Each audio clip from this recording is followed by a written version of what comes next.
Hello guys, welcome to Physics Grad. In this video, we are going to derive Hamilton's equations from the principle of least action. Okay, so let us begin. Previously, we have seen that the differential of action is given by summation over I pi dqi minus h dt. Here, all these pi, dqi's and h are the variables which are considered at the end point of the motion. We have to keep that in mind. Alright, so from this equation, what will happen if we integrate both sides? So integrating both sides, we will get integral ds, which is equal to s, will be equal to integral of summation over I pi dqi minus h dt. Correct? Okay. Now what does principle of least action say? So principle of least action, this implies that our variation in S must be equal to 0. Now remember, there is a difference when we say variation in S and differential of S. We consider this to see how S changes with respect to some other variable. So when we consider this, other variables are also changing. For example, this is changing, this is changing. Whereas when we say variation in S, it need not be with respect to many variables changing at the same time. We can vary just one variable and see how S varies independently and so on. So this will become clear when I write down the equation. So this variation in S, provided we can vary our momenta and coordinates independently, which is true because the velocity and coordinate at a given place or position is going to be independent of each other. Okay, to know how they are dependent, we need to know the equations of motion, which is the whole point of solving or getting Hamilton's equation. So because of that, it is justified to say that we can vary the momenta and the coordinates independently. So our variation in S will be equal to integral of, if we take only 1 degrees of freedom, we will get variation in P times dq plus P into d times variation in Q. Okay, that is because of this product, minus dou H by dou Q into variation in Q dt minus dou H by dou P into variation in P dt. Okay, so all these operations are straightforward from calculus of variations. Okay, so from this, if you consider this second term, okay, that is integral of P d del Q, then if I integrate it with by parts, what will I get? I will get P del Q, okay, minus, so this with limit del Q of 1 to del Q of 2, correct, minus integral of dp del Q. Okay, so what will we get here? So this will become, okay, so before that, when we say or when we consider the principle of least action, we keep our initial and final coordinates fixed. Okay, that's how principle of least action was derived. So the same condition must be true here also. That means the variation in Q at the end points, that is initial and final points, must be 0. Okay, only then we can define a particular physical path.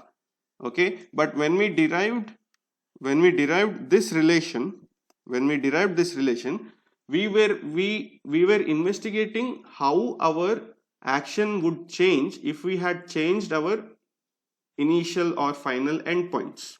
Okay, but when we consider principle of least action, we keep these two fixed. Okay, because only then it makes sense to talk about the path taken by an object from an initial point to final point. We cannot talk about a particular path. If we vary the initial and final point, then there will be many different paths. Okay, so here we need to consider the path which is taken by the object, which follows the laws of motion and begins at some initial point and ends at some final point. That means the variation in initial and final coordinates must be 0.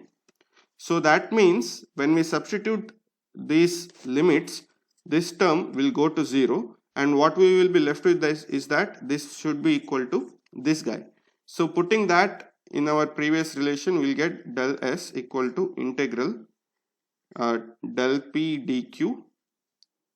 So this is a minus sign here, minus dp del q minus dou h by dou q times del q dt minus dou h by dou p times del p dt.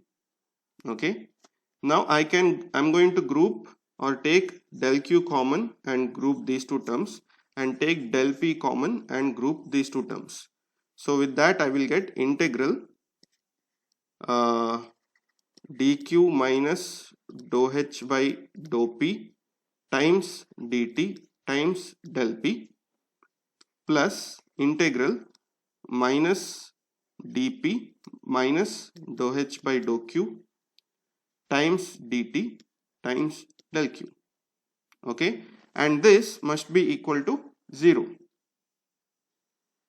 Okay, but this can be 0 only if